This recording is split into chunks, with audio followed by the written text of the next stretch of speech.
Jemaah yang dirahmati Allah Subhanahu wa taala, kadang orang ngerasa aman karena dia sudah menceritakan sesuatu yang benar adanya atau fakta.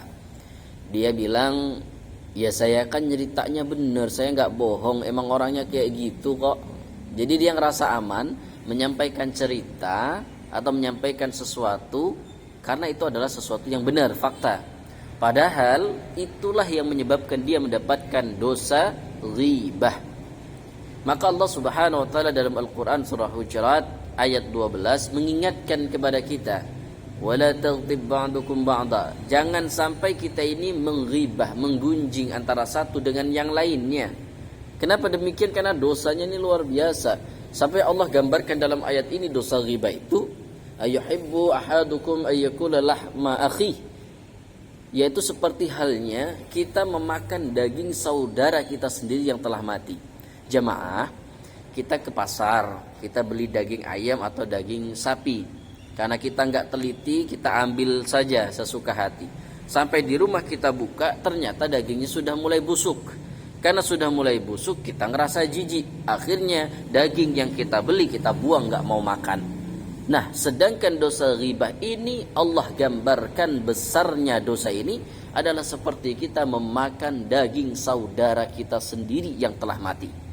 Makan daging manusia dan manusia itu saudara kita sendiri. Nauzubillahi min dzalik. Besar sekali dosa ghibah ini.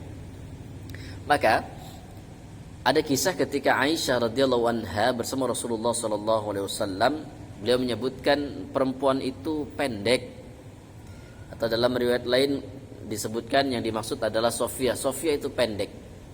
Maka Rasulullah mengatakan, kamu telah menghibahinya, kamu telah menghibahnya. Ternyata walaupun itu benar, nah itulah yang disebut dengan ghibah. Menyampaikan berita, menyampaikan sesuatu yang itu fakta. Dan kalau itu disampaikan atau diceritakan, yang bersangkutan tidak menyukainya. Sebagaimana Rasulullah SAW dalam hadisnya menjelaskan kepada para sahabat, atadruna mal ghibah? Apakah kalian tahu apa itu ghibah? Sahabat mengatakan, Allahu wa rasuluhu a'lam. Salah satu cara belajar biar kita dapat banyak ilmu, ketika guru mengatakan, apakah kalian tahu hukum ini? Maka kalaupun kita tahu, kita jawab enggak tahu atau guru lebih tahu. Kenapa demikian? Ketika dijawab dengan demikian, maka guru akan menjelaskan secara detail apa yang dimaksud dengan pertanyaan itu. Jadi kita dapat ilmu baru. Kembali kepada masalah ghibah tadi, atadruna mal ghibah? Apakah kalian tahu apa ghibah itu? Para sahabat mengatakan Allah dan Rasulnya lebih tahu. Rasul menjelaskan kepada para sahabat,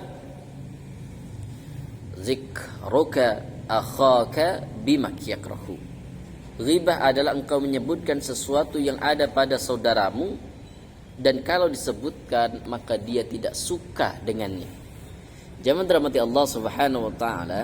Jadi ghibah itu seperti itu. Kita menyampaikan informasi atau berita yang memang itu fakta ada pada orang yang bersangkutan, dan kalau itu diceritakan orangnya tidak suka. Seperti halnya mengatakan, menyebutkan fisik. Orang itu orang itu cebol, orang itu pendek, orang itu hitam, orang itu gendut, orang itu kurus.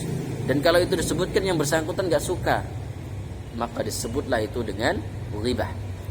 Atau misalnya ada orang mengatakan, oh itu anaknya maling itu, bapaknya pencuri misalnya. Oh itu anaknya pejahat, anaknya koruptor. Menyebutkan sesuatu yang memang fakta pada dasarnya, tapi kalau disebutkan orang itu tidak suka, dan itulah yang disebut dengan ghibah. Ayo sama-sama hati-hati. Kalau ingin menceritakan sesuatu, kita betul-betul pilah-pilah. Kalau bisa kita ikuti hadis Nabi SAW. Orang yang beriman kepada Allah dan hari akhir, dia adalah orang-orang yang mengatakan kul khairan aw liyasmut.